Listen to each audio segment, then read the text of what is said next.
할렐루야. 오늘 복된 예배 자리에 나오신 사랑하는 별님 여러분 반갑습니다. 잘 나오셨습니다. 오늘도 복된 주일을 지키면서 하나님 앞에 나온 별님들에게 하늘에 예비하신 큰 은혜와 또 풍요의 복으로 함께 하시기를 간절히 축원합니다. 우리 하나님 말씀을 받기 전 함께 나온 좌우 옆에 별님들에게 우리 인사합시다. 빛을 받아 별이 되겠습니다. 승리하고 나오셨습니다. 할렐루야. 예. 저는 요즘 교회 건축을 그야말로 앞두고 진지하게 하나님께 묻는 것이 있습니다. 하나님, 제가 왜 가온빛교회에 있는 것입니까? 참 많은 질문 중에 가장 많이 하는 질문입니다. 하나님, 제가 왜 가온빛교회에 있는 것입니까? 왜 저를 가온빛교회 목사로 세우셨습니까?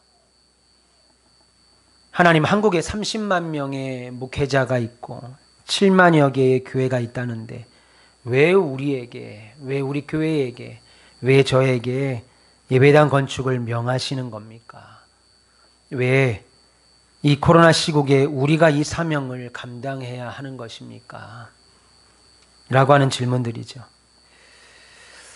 그런데 이런 질문들을 제가 진지하게 땅에서 기도하며 하나님께 묻고 기도하면서 깨닫게 된 것이 하나 있습니다. 그것은 하나님께서 다른 목사가 아닌 저를 불러서, 그리고 다른 신자들이 아닌 여러분들을 특별히 불러서 우리 가온빛교회를 세우시기를 원하신다는 거예요.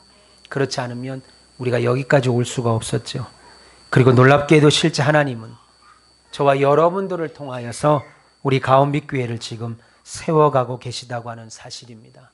그렇다면 이제 건축과 함께 새로운 땅에서 우리를 불러 세우실 가온빛교회를 우리가 어떻게 세워야 되는지, 어떤 마음으로 주의 몸된 교회를 세워야 할지 오늘 말씀을 통해서 깨닫는, 그리고 결단하는, 그렇게 이루어지는 복된 시간 되시기를 주님의 이름으로 축원합니다.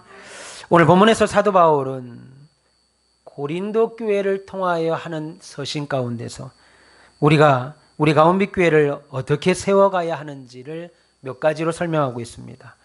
먼저 본문 4절에 보시면 그리스도 예수 안에서 너희에게 주신 하나님의 은혜로 말미암아 내가 너희를 위하여 항상 하나님께 감사하다, 이렇게 말합니다. 지금 바울은 고린도 교회와 고린도 교회 성도들에게 뭐라고 말하냐면 하나님께서 너희에게 주시는 은혜들, 하나님께서 내가 주는 것이 아니고 하나님께서 너희에게 주셨던, 그리고 지금 주고 계시는 그 은혜들로 말미암아 내가 항상 기쁘다라고 말씀합니다. 저는 우리 가온빛교회가 하나님의 은혜로 세워지는 교회가 되기를 진심으로 바랍니다. 어떤 사람들은 자신들의 교회를 소개할 때 우리 교회는 좋은 지역, 그리고 지역의 개발로 인해서 교회가 크게 세워졌습니다 라고 말합니다. 또 어떤 사람은 우리 교회 담임 목사님은요, 불신자들도 아는 유명한 목사님입니다. TV에 나와서 출연한 그 유명세로 우리 교회가 이렇게 유명해졌습니다 라고 말하기도 합니다. 또는 우리 교회는요, 아주 유력한 정치인들이 다니고요, 심지어 장로 대통령도 다니는데 그분들의 영향이 컸습니다 라고 말들 하기도 합니다. 물론 그런 이유들이 교회가 알려지고 교회가 얼마간 성장하는 데 도움은 될 수 있을 겁니다. 그러나 주의 몸된 교회인 우리 가온빛교회만은 오롯이 하나님의 은혜로 세워졌다라고 하는 고백이 있는 교회가 되기를 원합니다. 하나님의 은혜가 뭐예요? 여러분, 하나님의 은혜라고 말할 때 하나님의 은혜가 뭡니까? 그것은 신실한 신자들, 신실한 그리스도인들의 특권으로 신자들을 향하신 하나님의 보호하심, 그리고 하나님께서 함께 하심, 그리고 하나님의 돌보심, 도우심, 인도하심, 이런 것들을 말하는 거죠. 그러니 여러분 생각해 보세요. 그런 하나님의 은혜 없이 교회가 존재할 수 있겠습니까? 그런 하나님의 은혜 없이 저와 여러분들이 존재할 수 있겠냐고요. 어제 우리 동기 목사님하고 연락을 주고받다가, 목사님 축하합니다, 이 연락을 주고받다가 그 교회 그 동기 목사님이 부교육자로 섬겼을 때 담임 목사님이 교회를 개척하고 짧은 시간 내에 아주 크게 부흥을 했습니다. 그래서 교단 안에서도 차세대 목사, 리더라고 칭송을 받을 만큼 교세가 컸습니다. 하나님의 은혜를 막 부어줬지요. 정말 신실하고 성실한 성도들이 막 붙었습니다. 그리고 예배당을 졌습니다. 한 20년 가까이 된 일인 것 같아요. 근데 목사님 교회가 문제가 생겼습니다. 예. 그래서 목사님이 교회를 사임하게 됐습니다. 그리고 나서 내가 그 목사님 지금 뭐 하십니까? 궁금하니까 아버지하고 동기였으니까 제가 여쭤보니까 목사님 그러세요. 목사님 그때 교회를 사임하시고 나서 사역을 멈췄습니다. 그리고 혼자 살고 계십니다. 한때 교단에서 노회에서 인정을 받고 참 다음 세대 리더감이다 라고 하는 나이가 젊은데도 불구하고 그런 영향력을 컸던 하나님의 은혜를 받았던 교회와 목회자가 하나님의 은혜가 떠나니까 안타까운 모습을 보게 되죠. 여러분, 우리는 하나님의 은혜로 세워졌다. 우리 교회는 하나님의 은혜로 지금 가고 있다. 우리는 하나님의 은혜로 살고 있다라고 하는 고백되는 교회가 됐으면 좋겠습니다. 말씀드렸습니다. 하나님의 은혜 없이 교회는 존재할 수 없어요. 하나님의 은혜 없이도 은혜 없이 마찬가지로 저와 여러분들도 단 하루도 살 수 없는 존재라는 겁니다. 생각해 보세요. 우리가 살면서 경험하는 일들 중에 사람이 좋아하고 기대하는 것과 싫어하고 오지 않았으면 좋겠다라고 생각하는 것들이 있죠. 그런데 우리는 그것들을 마음대로 조절할 수 없습니다. 올해는 내가 이러한 일들만 왔으면 좋겠다. 이러한 일들은 내 인생에서 좀 안 왔으면 좋겠다. 이것을 우리 인생에 우리 스스로가 조절할 수 없다고요.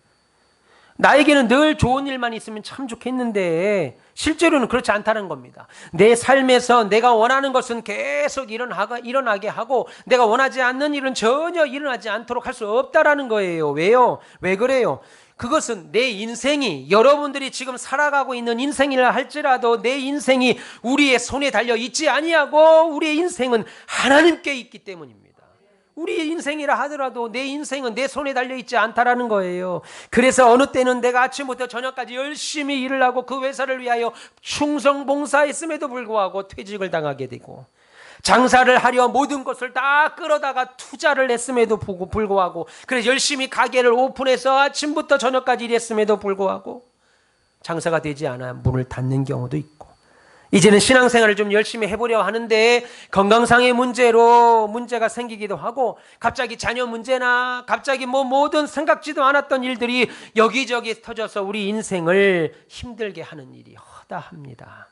우리가 원하지 않는 일이잖아요. 우리가 기대하지 않았던 일이잖아요. 그러므로 우리가 눈을 크게 떠서 성경을 보고 정신을 차려서 내 인생을 되돌아보면 절대로 하나님의 도움 없이는 살 수 없는 것이구나 라는 것을 깨닫게 됩니다. 그래서 지난 시간들 모두가 다 신자들은 뭐라고 고백해요? 목사님, 장로님, 집사님, 권사님 다 모두가 하나님의 은혜였습니다 라고 인정하게 되죠. 한번 생각해 보세요. 여러분 인생에서 저를 만날 것이라고 계획하셨습니까? 저는 단 한 번도 예배당을 지을 거라는 계획을 하고 산 적이 없습니다. 그럼에도 이렇게 만났고 그럼에도 우리가 지금 예배당을 지으려고 하고 있고 지을 겁니다. 그러니 우리 인생은 뭐예요? 은혜라는 겁니다. 한 번도 여러분을 만날 거라는 것, 내 인생에서 여러분이라는 사람은 있을 거라는 계획도 해본 적이 없고 나는 예배당을 더 크게 질 거야 라고 계획을 해본 적이 없는 전데 우리가 지금 그 일을 하고 있다라는 거예요. 그러니까 우리 인생은 내가 생각한 대로 계획한 대로 가는 것이 아니라 하나님의 은혜라는 겁니다. 내 마음 먹은 대로 내 노력하는 것대로 내가 노력하는 대로 사는 것 같아도 하나님께서 하루하루 인도하신 결과 하루하루 우리에게 생명을 연장시켜 주신 결과 하루하루 우리에게 물질 얻을 능을 주신 결과 이 시간 이 자리에 있는 거예요. 따라서 성도들에게 주신 하나님의 축복이라는 것은요 물질이 아닙니다. 건강이 아닙니다. 그런 것들 다 포함하지만 결과적으로는 하나님의 은혜가 우리에게 큰 축복이라는 것이죠. 그래서 여러분들은 아침에 눈 뜨고 저녁에 눈을 감으실 때 그때마다 고백하실 것은 오늘도 나 하나님께 은혜를 받았습니다. 지금 하나님이 나를 돕고 계십니다. 내 인생을 하나님이 인도하고 계십니다. 라고 하는 고백을 아침 저녁마다 하셔야 돼요. 오늘도 도우셔서 감사합니다. 오늘도 인도해 주셔서 감사합니다. 마찬가지로 오늘 우리 가온빛교회도 하나님의 은혜가 빠지면 안 돼요. 여러분, 예배당을 잘 지었다 하더라도 하나님에 빠진 예배당은 교회가 아니라는 겁니다. 그냥 건물이에요. 여러분, 우리 몇 주 전에 영상을 보셨죠? 저 유럽에 기독교의 종주국이라고 하는 수많은 명문 신학교가 있고 믿음의 수백 년 된 교회가 길거리에 어마어마하게 많은 유럽이, 왜 그렇게 교회당마다 예배당마다 그 엄청난 건물을 짓고도 텅텅 빕니까? 하나님의 은혜가 빠져나가니까. 우리 눈으로 볼 땐 그것이 예배당인데 하나님이 눈으로 볼 때는 그것은 그냥 오래된 건물에 불과하다. 하나님의 은혜가 빠지니까. 여러분, 우리 가온빛교회는 하나님의 은혜가 빠져나가면 안 됩니다. 여러분들도 하나님의 은혜가 빠져나가면 안 됩니다. 그래서 우리는 늘 하나님의 은혜가 우리 가온빛교회에 충만하도록 위하여 기도하셔야 되고, 예배드릴 때도 구경삼아 와보는 사람들이 아니라 나는 오늘 이 은혜를 받아야 되겠다, 나는 오늘 하나님의 은혜를 받아야 되겠다고 사모하는 마음을 가지고 예배 나오는 자들이 많아지도록 기도하셔야 돼요. 특별히 저와 옆별님들 모두가 날마다 하나님의 은혜를 체험하시기를 간절히 축원합니다. 우리 아버지께서, 우리 초대 목사님이 이런 말씀 하신 적이 있습니다. 목사는 체험이 많아야 된다고 하셨어요. 무슨 말이냐면 어떤 신비적인 체험이 아닙니다. 뭐 방언이 터지고 환상을 보고 이런 신비적인 체험을 말하는 것이 아니라 예수 믿는 것은 받은 증거가 많다고 하신 찬양 고백처럼, 특별히 목사는 목회를 통해서, 그리고 교회를 통해서, 그리고 신자들을 통해서 믿음으로 나타난, 교회의 믿음으로, 신자들의 믿음으로 나타난 은혜의 체험이 목사는 많아야 된다는 거예요. 그런 체험이 있으려면 성경이 우리의 삶을 주장하고 지배하셔야 됩니다. 성경을 기준 삼아 살으셔야 돼요. 교회 올 때만 들고 오는 성경이 아니죠. 머릿속에 지식으로만 남아둔 내가 몇 독을 읽었네, 몇 구절을 외웠네 하는 것이 아니라 기록된 이 하나님의 말씀 성경이 우리의 삶에 나타나야 돼요.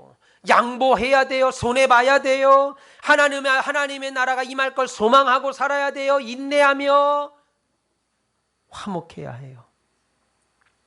단순히 성경 안에 갇혀 계신 하나님이 아니라 그 구약의 하나님, 엄청난 약속과 축복을 주신 구약의 하나님이 동일하게 신약의 하나님이시면서 이 시간 2022년 10월 9일을 살아가는 우리 가온빛교회에 여전히 역사하시는 하나님으로 우리가 삼으시고 만드셔야 돼요. 한마디로 교회를 다닌 연차가 중요한 것이 아닙니다. 나는 교회를 오래 다녔습니다. 우리 아버지가 목사입니다. 어머니가 권사입니다. 집사입니다. 나는 대를 이어서 예수 믿습니다. 이것이 중요한 것이 아니고 그건 감사한 일이고, 그것이 중요한 일이 아니라 성경에 나타난 하나님의 은혜가 여러분의 삶에, 나의 삶에, 여기 서 있는 목사의 삶에 먼저 막 확인되어야 해요. 하나님의 은혜다. 확인되어야 됩니다. 왜요? 은혜 없이 하는 일은요, 그것이 뭐가 됐든 피곤합니다. 힘들어요. 은혜 없이 하는 일은요, 피곤하고 힘들어요. 힘이 빠지고 매사가 귀찮아집니다. 그래서 하나님의 은혜 없이 할 때는 표시가 나죠. 은혜가 떨어지니까 기도하기 싫죠. 예배가 귀찮아집니다. 아주 번패스러워요. 또 교회가 축복된 일을 감당하려 할 때 은혜가 없으면 교회가 뭘 한다고 하는데, 교회가 오늘 뭘 한다고는 하는데 좀 내가 볼 때 답답해. 피곤해.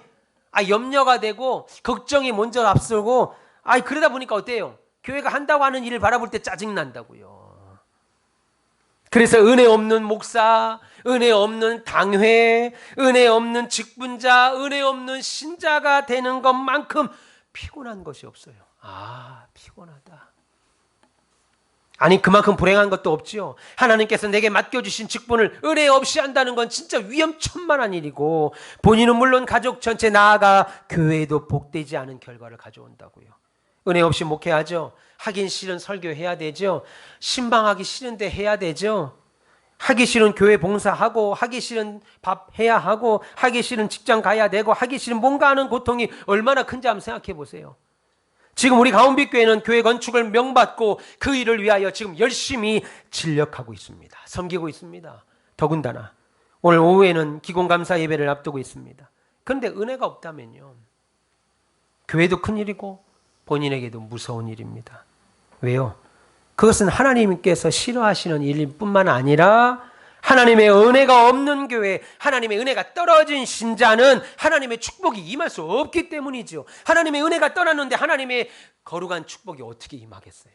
하나님의 은혜가 빠져나간 신자들에게 하늘의 신령한 복과 땅의 기름진 복들을 하나님이 어찌 주시겠냐는 거예요. 별님 여러분, 여러분들에게는 진심으로 하나님의 은혜가 가득하시길 바랍니다. 우리 가운데교회는 지금까지 하나님의 은혜로 잘 달려왔습니다. 앞으로도 더욱 하나님의 크신 은혜로 우리 가운데교회가 든든히 세워가는 부흥과 성장의 역사가 있기를 주님의 이름으로 축원합니다. 그리고 오늘 두 번째로 우리 가운데교회는 감사가 넘쳐야 돼요. 어딜 가나 어느 부서나 어느 기관이나 감사가 넘쳐야 됩니다. 바울은 본문 4절에 내가 너희를 위하여 항상 하나님께 감사하다 그렇게 말합니다. 어떤 감사예요? 먼저 목회자의 감사겠지요. 바울이 고린도 교회와 성도들을 바라볼 때마다 감사했습니다. 제가 우리 교회 장로님들을 볼 때마다 머리를 절레절레 아이고 저 장로님들 빨리빨리 은퇴해야지 혹여나 우리 권사님들 볼 때마다 집사님들 볼 때마다 청년들과 학생이나 오늘 예배 나온 저 어린아이들을 볼 때마다 오히려 더 감사하고 여러분 때문에 우리 교회가 세워져 가고 전진해 가고 믿음으로 서가는 것을 볼 때마다 목사가 여러분들에게 감사하다고요. 요즘 기도하기 싫어하는 시대, 하나님을 마음에 두기 싫어하는 시대, 제자들이 예수께 묻습니다. 예수님 왜 저들은 하나님을 찾지 않습니까? 그 마음에 하나님을 사랑하는 마음이었기 때문이다. 하나님을 사랑하지 아니하고 돈을 사랑하고 쾌락을 사랑하고 하나님보다 세상 사랑하기를 더하는 이 시대에 눈에 보이지 않는 하나님께 나와서 우리 교회에 은혜를 달라고 성도들에게 은혜를 달라고 그들의 가정과 직장과 사업터를 열어달라고 기도하는 그 일은 함께하는 모습을 볼 때마다 목사가 감사하다고요. 거기에 바울은 더 나아가 본문 5절 보시면 이는 너희가 그의 안에서 모든 일 곧 모든 언변과 모든 지식의 풍족함으로 라고 했습니다. 지금 바울이 고린도 교회에 향하여 감사한 것은 그리스도 안에 모든 일 곧 언변과 모든 지식에 풍족하기 때문이라고 지금 말합니다. 바울이 지금 고린도 교회를 보면서 풍족하다라고 말할 때 야 니네 교회 어쩌면 그렇게 재정이 넘치냐? 야 어쩌면 그렇게 신자의 숫자들이 많아졌냐? 참 너희 교회 풍족하다. 풍요하다라고 말하지 않는다고요. 오히려 교회 안에서 하는 모든 봉사와 주님을 향한 모든 헌신, 거기에 하나님을 아는 언변, 이 언변은 뭐겠습니까? 나가서 복음을 전하고 하나님에 대하여 아는 것과 동시에 하나님께 구하는 기도, 이 모든 것이 다 언변, 하나님의 뛰어난 언변, 그리고 그리스도를 아는 지식, 내가 종말의 때에 어떻게 살아야 되고 내가 신자로서 이 코로나 시대에 어떻게 사명을 감당할 것이고 이 시대에 어떻게 예배를 회복하고 하나님의 나라를 회복하는 신자가 되어야 하겠는가에 대한 분별력에 대한 지식이 풍족한 것을 보니까 지금 바울이 감사하다고 말하는 거예요. 바라기는 우리 가온빛교회의 별님들인 여러분들은 세상의 지식이나 세상의 방법보다 하나님을 위한 헌신, 기도, 그리고 그리스도라는 지식이 풍성해야 됩니다. 왜요? 성경에 보면 하나님의 일은 믿음의 사람으로 일을 했습니다. 믿음 없는 사람들을 통해서 한 적이 없어요. 제가 예배당을 치면서 땅을 사고 설계를 하고 감리사를 만나고 시공사를 선정하고 은행과 여러 가지 일들을 지금까지 해오면서 그가 목사가 됐든 목사가 아니었든 믿음 없는 사람들은 그가 심지어 목사라 하더라도 하나님이 내팽개치는 것을 봤고 그가 신자라고 하고 집사임에도 불구하고 믿음 있는 사람들을 통해서 하나님이 우리 교회에 예배당 건축을 진행해 오셨다는 것을 제가 확인합니다. 여러분, 믿음 있는 사람들을 통해서 하나님은 일하십니다. 절대로 믿음 없는 사람들을 통하여 일하지 않는다는 거예요. 그러면 어떻습니까? 지금도 이 세상에는 믿음이 있는 사람들이 있다는 거예요. 지금도 하나님의 일을 감당할 믿음이 있는 사람들이 있고 그 믿음 있는 사람들을 하나님이 찾으신다는 겁니다. 그러면 어찌하여야 되겠어요? 그러면 그런 믿음 있는 사람을 찾을 때 저와 여러분은 어떤 사람이어야 하겠습니까? 믿음 있는 사람이 되어야 하겠지요. 특별히 그렇게 사시기를 바랍니다. 믿음의 사람들을 통해서 교회는 세워져 갔고 힘에 지나도록 즐거이 헌신하는 신자들을 통하여 교회는 교회다워져 갔습니다. 물론 하나님은 온 땅의 주인이시고 하늘의 영광의 주인이십니다. 그러므로 하나님은 세상과 우주의 어떤 것을 통해서도 당신의 일을 하실 수 있어요. 하늘의 별을 이용하여 동방박사들을 예수님께로 아기 예수께로 인도하셨죠. 큰 물고기와 바람을 준비하여 요나를 니느웨로 하나님이 다시 보냈습니다. 파리와 메뚜기 개구리를 통해서 바로왕을 굴복시켜 이스라엘 백성들을 애굽에서 탈출시키셨고, 하늘에 떠있는 태양이나 달이나 우박이나 바람을 통하여 이방 민족과의 전쟁에서 승리케 하신 분이 하나님이십니다. 우리가 성경을 통해서 보지요. 그러면 질문이 하나 생기지요. 목사님, 그렇게 전능하신 하나님께서 교회를 이루시어 교회를 세워가는 일에 왜 사람들의 헌신이 필요합니까? 왜 사람들의 믿음이 필요합니까? 아니, 당신이 하시면 되지 않습니까? 지금 한번 하늘을 갈라서 천국과 지옥을 한 번만 지금 보여줘도 이 시간 예배당에 교회당마다 사람들이 꽉꽉 차고 넘칠 겁니다. 9.11 미국의 테러 사건 이후에 미국 교회들마다 예배 자리가 가득가득 찼다고 하지 않습니까? 그런데 왜 하나님이 하시면 될 일을 성도들의 믿음과 자원하는 마음이 왜 필요한 겁니까? 왜 주의 몸된 교회를 변덕스럽고 투덜대기만 하고 자기만 생각하는 죄 많은 인간들에게 왜 맡기셔서 하나님의 교회를 세우려 하시는 겁니까? 지금 우리로 말하자면 교회 건축도 그냥 광야 시절 아침에 눈 뜨니까 텐트 밖에 하얗게 내린 만나 내리는 것처럼 그냥 하루아침에 뚝딱 신비하게 지어주시면 안 되는 겁니까? 예를 들어서 이제 다음 주부터 땅에 펜스를 치고 9개월간 공사를 하게 될 텐데, 그때도 그냥 우리가 날짜만 딱 정해놓으면 하나님 우리 다음 주부터 시작합니다. 그러면 하나님께서 밤마다 낮마다 하늘의 전군 천사들을 데려와 땅도 파고 그들이 콘크리트 골조도 세우고 철근도 받고 외벽에 대리석도 붙이고 내부 인테리어도 좀 하고 건축 끝나면 건축비도 다 지불하게 하고 예배당을 지었으니까 새로운 성도들도 그 예배당에 그들이 나가 전도하여 가득가득 차게 하면 얼마나 좋습니까? 그러면 아마 투덜대는 인간도 없고 의심하는 인간도 없고 힘들다고 하는 목사도 없을 텐데, 모든 게 다 그냥 일사천리로 하나님께 영광이 될 터인데 왜 그렇게 하지 않습니까? 여러분, 하나님은 한 번도 그런 방법으로 하나님의 일을 하시고 인간을 구원하며 교회를 세워가신 적이 없다는 거예요. 단 한 번도. 왜요? 교회를 이루어가는 일만큼은요, 교회를 세워가는 일만큼은 유독 구원받은 하나님의 백성들인 신자들을 통해서 일하십니다. 우리에게 기도하도록 하셔요. 하나님이 기도하면 되는 것이고 천군 천사들에게 기도하면 하루에 24시간도 기도할 수 있을 겁니다. 그런데 기도할 수 없고 기도하지 못하는 우리들을 기도하도록 하시고 없는 우리에게 헌금을 하게 하시고 헌신하게 하십니다. 그리고 복음을 전하는 일에도 하늘의 천사들, 날개에 달린 천사들이 그냥 가온빛교회 띠두르고 나가서 능곡역과 장현역에 가서 전도해 보세요. 천사 또 보겠다고 교회 문으로 그냥 들어오는 사람이 얼마나 많겠습니까? 그런데 오히려 그들을 데리고 나가 전도하신 것이 아니라 오히려 그들은 다 배제하고 먼저 믿어서 구원받은 저와 여러분들을 사용하셔 하나님의 놀라운 복음을 전하고 불신자들에게 주님을 외치게 하는 것이 하나님의 뜻이라는 거예요. 이게 하나님의 뜻이라는 겁니다. 왜 교회는 이거밖에 안 돼요? 왜 교회는 이렇게밖에 할 수 없는 거예요? 왜 목사님 우리는 왜 이렇게밖에 일할 수 없는 겁니까? 이것이 바로 하나님의 뜻이라는 거예요. 이렇게 교회를 세워가는 것이. 왜요?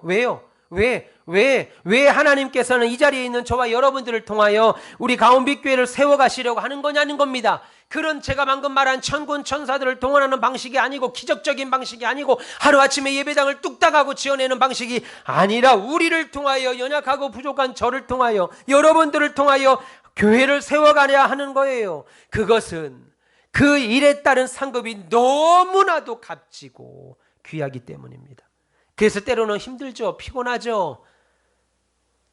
그래도 여전도회가 그리스도의 몸된 우리 가온빛교회를 정성으로 세우는 일에 헌신하고 남전도 회원들이 자신과 자신이 가진 것들을 자원하는 마음으로 드려 이건 내 교회다. 이건 우리 교회니까 우리가 해야지. 라는 마음으로 헌신하고 가르치고 전파하고 치유하려는 주의 사역을 넉넉히 감당하면 훗날 저와 여러분들이 하나님 앞에 반드시 서게 되는 날이 있는데 그 서게 될 때 너무나도 크고 소중한 상급이 있기에 그 상급을 하나님 보실 때는 당신의 자녀들인 저와 여러분 외에 천사나 영물들에게 그 상급을 빼앗기게 하고 싶지 않기 때문이죠. 그것이 우리 하나님께서 우리 가운빛교회를 이끌어 가시는 방법입니다. 그리고 그것이 여러분들을 구원하신 주님의 의도라고요. 그러니까 우리는 예수 믿고 천국 갑니다. 예수 왜 믿습니까? 천국 가려고 믿습니다. 라고 하는 것은 유치부 아이들의 고백이고, 우리는 예수 믿는 이유가 뭡니까? 구원받은 것에 감사하여 하나님의 뜻을 이 땅에 실현하고 하나님의 나라 확장하기 위하여 우리는 교회 다니고 예수 믿습니다. 라고 하는 것이 정확한 답입니다. 예수 믿어 천국 가려고요. 이거는 유치원생들 하는 이야기죠. 단순히 교회가 그런 일들로 여러분들을 부담스럽게 하고 힘들게 하려는 것이 아니에요. 오히려 이런 일들이, 교회를 세워가는 이 일들이 얼마나 귀한지 천사들도 흠모한다고 그랬습니다. 우리가 하고 있는 이 일이 얼마나 귀하고 감사한 일이든지 천사들이 우리를 보고 흠모한대요. 그래서 천사들이 지금 저들이 하는 저 일들을 우리가 좀 했으면 좋겠다. 왜 하나님은 저 능력 없는 사람들에게 저 일을 맡기실까? 우리가 저 일을 좀 하면 좋겠다라고 말한다고요. 그래서 하나님은 하나님의 자녀들인 저와 여러분들의 기도와 헌신을 통해서 교회를 세워지기를 원하시는 거예요. 그럴 때마다 우리의 입에는 어때요? 내가 한 것이다. 이건 내가 한 거야 라는 것이 아니라 하나님 감사합니다. 부족한 종을 통해서 이르시니까, 부족한 여기 서 있는 목사를 통해서 이 일을 하시니 너무 감사합니다. 우리 장로님들을 통해서, 장로된 저를 통해서 이 일을 하시니 너무 감사합니다. 감사밖에 나올 게 없는 거죠.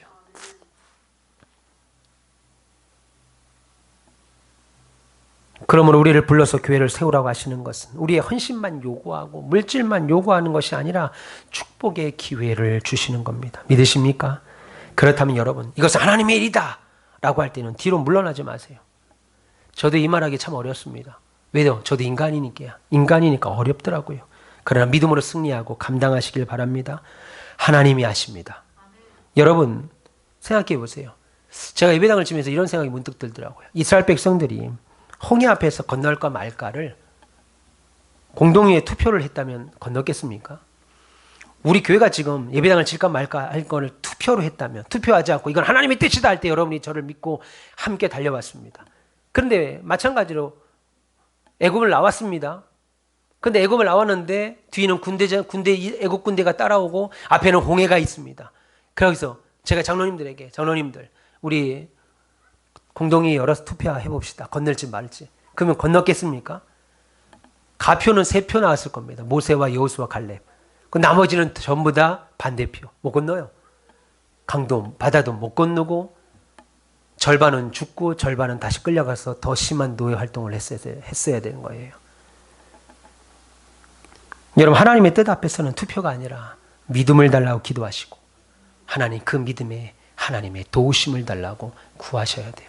근데 한국교회가 너무 투표가 많으니까 교회가 기적이 안 일어나요.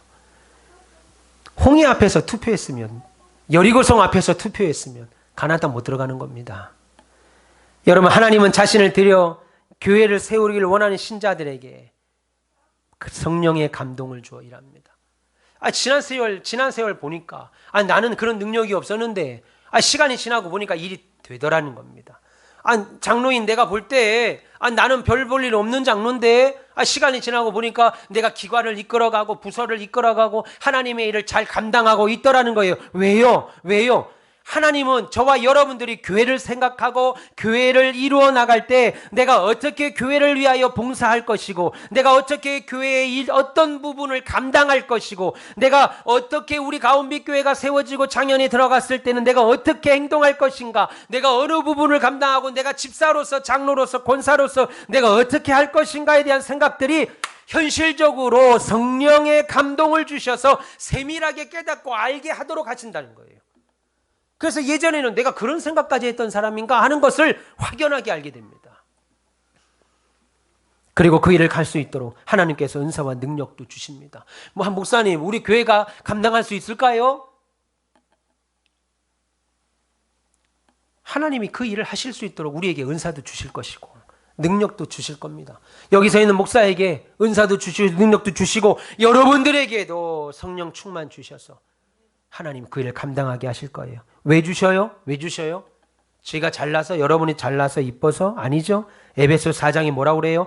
성도들로 하여금 교회를 잘 섬기고 교회를 더욱더 교회답게 하기 위하여 오고 오는 성도들이 교회를 잘 세우고 교회를 더 교회답게 만들게 하기 위하여 우리 장로님들에게, 권사님들에게, 여러분들에게, 그리고 저기 서 있는 목사에게 하나님의 은사와 능력을 주신다는 거예요. 그러니까 걱정할 거 없습니다. 염려할 거 없어요. 하나님이 주십니다. 믿기를 축원합니다. 그래서 실제로 그 깨달음에 자기를 드리는 능력까지 막 발휘하는 겁니다. 베드로를 알았던 사람들이 뭐라고 그랬어요? 야, 베드로가 저렇게 말을 잘하는 사람이었냐? 유대인의 회당에서 신문을 받을 때, 그죠? 야, 쟤는 원래 어부 아니더냐? 언제 베드로가 저렇게 말을 잘하는 달변가가 됐느냐? 하나님이 복음을 전해야 하겠기에, 거기서 그리스도인의 복음을 전해야 하겠기에 하나님의 능력과 은사를 성령 충만으로 주시니까 사람들이 볼 때 언제 저렇게 말을 잘했지? 쟤 어부 아니었어? 라고 했던 베드로가 3,000명, 5,000명씩 회개하고 세례를 베푸는 사도로 거듭났다고요. 여러분들에게도 그런 은혜가 있기를 축원합니다. 아니, 있을 겁니다. 지금 능력 없는 제가 이 일을 감당하는 거 보세요. 하잖아요. 앞으로는 더 힘있게 할 겁니다. 우리 가운빛교회는 이런 헌신과 축복이 있기를 축원합니다. 이런 감사들이 넘치기를 축원합니다. 여러분의 삶에서 하나님 나를 어떻게 이런 장로로, 권사로, 집사로 이런 은혜로 세우셨습니까? 라고 하는 감사가 넘치기를 축원합니다. 그런 즐거운 헌신, 자원하는 마음, 그리고 그로 인한 축복과 감사가 넘치기를 주님의 이름으로 축원합니다. 마지막으로 오늘 바울은 우리 가온빛교회가 견고한 교회가 되어야 된다고 말합니다. 견고한 교회. 하나님의 은혜가 넘치는 교회는요, 견고한 교회입니다. 단단한 교회. 보면 6절에서 8절까지. 그리스도의 증거가 너희 중에 견고하게 되어 너희가 모든 은사에 부족함이 없이 우리 주 예수 그리스도의 나타나심을 기다립니다. 주께서 너희를 우리 주 예수 그리스도의 날에 책망할 것 없는 자를 끝까지 견고하게 하시리라. 책망할 자가 없는 자로, 우리 박정호 집사님을, 우리 김성희 장로님을, 황인영 집사님을 책망할 자가 없는 자를 끝까지 우리 하나님이 견고하게 하신다는 겁니다. 신자는 견고해야 돼요. 작은 일에 쉬 삐지고 마음이 막 요동하고 불만이 생기고 원망이 생기고 안 됩니다. 바다와 같이. 앞으로 오고 오는 성도들은 어떤 사람들이에요? 교회에서 받으려고만 하는 자들이죠. 왜요? 요즘은 대형 쇼핑몰을 가거나 백화점을 가도 다 대접받습니다. 내 돈 내가 쓰는데 대접까지 안 받으면 안 된다고 그래서 대접을 받아요. 그리고 젊은이들은, 요즘 사람들은 어때요? 조금 돈을 더 주더라도 내가 대접받는 것 같은 느낌을 받는 그런 식당으로 찾아갑니다. 그것이 그대로 교회 안으로 들어와서 교회에서도 대접받으려고 그래요. 근데 교회는 불편한 곳입니다. 아니, 불편한 곳이 되어야 돼요. 어떤 불편함이요? 내가 목이 마릅니다. 그런데 나보다 더 목마른 사람이 있으면 그에게 물을 양보하는 불편함이 있어야 돼요. 교회는 앞으로 이제 주차장에 예배당을 지어지고 주차할 때 장로님들, 집사님, 권사님들은 저 바깥에 있는 주차장을 대고 교회 안의 주차장은 아이를 데리고 오는 엄마에게 양보해야 되는 그런 불편함들이 있어야 돼요. 그런데 마트나 이런 데 갈 때는 어때요? 제일 가까운 곳을 먼저 차를 대죠. 예수 믿는다는 게 뭐예요? 양보하고 헌신하고 희생하는 거예요. 내가 우선이야? 그건 신자 아닙니다. 예. 받으려고 하는 이 시대에 베푸는 교회가 돼야 돼요. 그러려면 어찌해야 되겠어요? 견고해야죠. 우리 어린아이들이 지금 예배 같이 드립니다. 시끄럽기도 하고 뛰어다니기도 합니다. 아직 임시 예배 처소가 분리되지 않았기 때문이죠. 똑같이 아이들 볼 때마다 쟤들은 왜 저러는 거야? 왜 저러는 거야? 라고 하면 여러분들도 분별 없는 아이들과 똑같은 수준의 사람이 되는 거예요. 여러분들은 어른이잖아요. 아직 딱딱한 걸 먹지 못하는 저 아이들보다 딱딱한 하나님의 말씀을 들을 수 있는 여러분들이니까 은혜로 베풀어 주셔야 돼요. 새로 오는 성도들은 여러분보다 견고하지 못한 성도들이 많을 수 있습니다. 그래서 여러분들은 견고해야 돼요. 왜냐하면 계속 말씀드린 대로 우리를 통해 교회를 튼튼하게 하고 견고하게 세우려 하시기 때문이죠. 신앙생활 정말 쉽게 해서 안 돼요. 대충 해서 안 돼요. 예전에 있던 성도 하나가 저한테 그래요. 목사님, 제가 여지껏 예전에 있던 교회에서 얼마나 신앙생활을 쉽게 했는지 우리 교회 와서 알게 됐습니다. 드리고 싶을 때 아무 때나 나와 예배 드리고, 가고 싶으면 가고 말고 싶으면 말고. 아니죠. 교회는 받는 곳이 아니라 먼저 드리는 곳입니다. 내 마음을 드리고 시간을 드리고 물질을 드리고 정성을 드리고 드려야 받지요. 여러분, 드려야 하나님께 받지요. 그런데 받으려고만 하니까, 목사님 오늘 넥타이가 왜 저래? 오늘 목사님 목소리가 왜 이렇게 커? 오늘 아침에 안내스는 우리 권사님 나보고 인사는 안 하는데 나랑 같이 엘리베이터 탔던 김지수한테는 왜 이렇게 인사하는 거야? 이런 것으로 예배가 하루 종일 예배가 안 된다고요. 교회는요, 마음문을 열고 드리는 곳입니다. 먼저 인사하는 곳이에요. 먼저 나누는 곳이에요. 먼저 베푸는 곳이에요. 오늘 기공 예배를 드리는 것 때문에 우리 황 집사님 가정에서 떡을 대접했습니다. 맛있더라고요. 감사하더라고요. 맛있지요? 아침에 드셔보신 분 계세요? 아침부터 주셔서, 예, 맛있습니다. 달게 잘했어요. 아주 맛있는 떡. 가도 감사하죠. 세상 누가 나한테 떡을 주겠어요? 부모 말 잘 들으면 자다가도 떡이 생긴다는데, 우리는 교회 나오면 떡이 생겨요. 그렇죠? 신자들은 교회 나오면 떡이 생긴다고요. 맛있는 떡. 견고하니까 하나님, 목사님, 제가 기공예배 오늘 드리는 떡을 대접하겠습니다. 연약한 사람들은, 자기밖에 모르는 사람들은 나가서 더한 것을 사면서도 그런 말 한마디 할 수 없죠. 여러분, 다른 사람 세우고, 여러분 교회를 견고하게 하려면 기초가 튼튼해야 됩니다. 건물 세울 때 기초 세우지 않고 건물 짓는 거 봤습니까? 큰 빌딩 말할 것도 없고 1층짜리 건물을 지어도 기초를 단단히 한 다음에 건물을 올리죠. 그렇지 않으면 그 건물은 쓸데없이 되고 무너지고 맙니다. 저와 여러분들은 기둥입니다. 우리 교회의 기둥. 기둥은 굽어지면 안 되죠. 굽어졌다는 말은 뭐예요? 굽어졌다는 말은 현재 교회 상황만 보는 거죠. 내가 처한 처지만 보는 거죠. 그래서 포기하게 되는 영적의 신앙의 영적 비전이 없는 것을 굽어졌다고 말할 수 있습니다. 여러분, 기둥은 그렇게 되면 안 되죠. 교회를 세워야 되고 교회를 단단히 받쳐야 될 기둥들은 영적인 비전이 없어서는 안 돼요. 마음이 굳고 행실이 굳고 말이 굽은 사람은 기둥이 될 수 없어요. 그로 인해서 하나님이 예비하신 놀라운 복을 받을 수 없다라는 겁니다. 여러분, 기둥은 있어야 할 자리에 있고 기둥은 견고해야 되고, 그래서 장로님은 장로의 역할을, 목사는 목사의 역할을, 권사님은 권사의 역할을 잘 감당해야 돼요. 부모가 자식 역할을 하거나 반대로 자식이 부모 역할을 해도 그 가정은 온전치 않죠. 경찰이 소방호수 들고 뛰어다니고 불 끌어 다니고 소방관이 수갑 차고 강도 잡으러 다니는 것 안 되는 건 아니지만 바르고 좋은 모습도 아닐 뿐더러 바르고 좋은 결과도 얻기 힘들죠. 그래서 하나님의 교회의 특징은 견고해야 된다. 별거 아닌 것에 쉬 삐지거나 결과 아닌 것에 쉬 넘어지거나 그래 되어서는 안 된다는 거죠. 여러분, 우리의 이 모든 일들 누가 아십니까? 오늘 본문 마지막 절 우리 같이 한번 읽어볼까요? 본문 마지막 절 같이 한번 읽어보겠습니다. 9절 시작. 너희를 불러 그의 아들 예수 그리스도로 우리 주와 더불어 교제하게 하신 하나님은 미쁘시도다. 미쁘신 하나님이 우리 교회를 세워가실 겁니다. 저와 여러분들에게 이런 능력을 주실 겁니다. 알아서 해. 내가 니들 하라고 그랬지? 내가 명령만 할 테니까 나머지 일은 니들이 알아서 해. 그렇게 안 하시고 할 수 있는 방법과 능력을 주셔요. 지금 영상을 찍고 있어서 제가 지금 예배당을 건축하는 과정에 어떤 일들이 있었는지 설명할 수는 없습니다. 그러나 제가 목요 기도회나 수요 예배일 때 말씀을 드렸던 것 기억하시고 그런 방법들로 하나님이 우리를 여기까지 인도하셨다고요. 하나님은 미쁘시도다. 하나님은 미쁘시도다.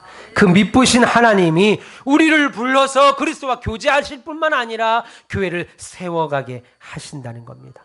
여러분, 그 은혜로 말미암아 풍요와 넘치도록 그리스도의 일과 주께서 필요로 하는 것들과 그리스도를 아는 지식이 풍성해지고 견고하게 세워지는 저와 여러분, 우리 가온빛 교회 되시기를 주님의 이름으로 축원합니다. 사랑하는 우리 가온빛의 별님 여러분, 교회는 세상에서 가장 중요합니다. 믿으십니까? 교회는 세상에서 가장 중요하다고요.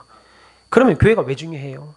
그것은 영혼을 살리는 일은 교회만 할 수 있습니다. 여러분, 국가가 가장 중요한 것처럼 보이지만 보세요. 러시아 보세요. 영혼을 죽이는 일에 앞장서고 있습니다. 영혼을 살리는 일은 교회만 할 수 있기 때문이죠. 우리를 불러 교회를 세우시는 목적이 뭡니까? 어떤 사람을 성도로 세우고 교회를 교회답게 만들기 위해서 노력하는 것이 쉬운 거 아니죠. 하지만 그 일에 신실한 성도들에게는 하나님이 귀한 보상을 약속하십니다. 이제 우리 가온빛교회는 그동안 우리가 소원을 품고 기도한 200가정 500성도, 그리고 그로 인해 감당할 가르치고 전파하며 치유하는 비전을 반드시 이제는 이루게 될 것입니다. 우리가 이 시대에 건축을 하고 이 시대 가온빛 교회를 바른 교회, 좋은 교회 만들려 하는 것은 지난 세월, 지난 수십 년의 세월 하루하루 하나님 명령에 순종하며 우리가 살아왔던 결과들입니다. 그 명령 순종함을 거부했다면, 우리가 도창동에서 거부했다면, 저도 장로님과 여러분들도 우리 교회도 지금 이런 비전을 품고 이런 결과도 우리 교회도 없었을 것입니다. 우리 모두가 오늘 그렇게 부르심을 받은 거예요. 그래서 저와 여러분 모두가 감사해야 합니다. 오늘 주의 일에 자원하시고 기쁨으로 헌신하여 하나님의 귀한 은혜와 상속받는 귀한 성도들, 귀한 별님들, 승리하는 우리 가온빛 교회 되시기를 주님의 이름으로 축원합니다. 기도하겠습니다. 할렐루야. 사랑과 은혜가 풍성하신 우리 아버지 하나님 감사합니다. 하나님, 우리 가온빛 교회에 은혜를 주시옵소서.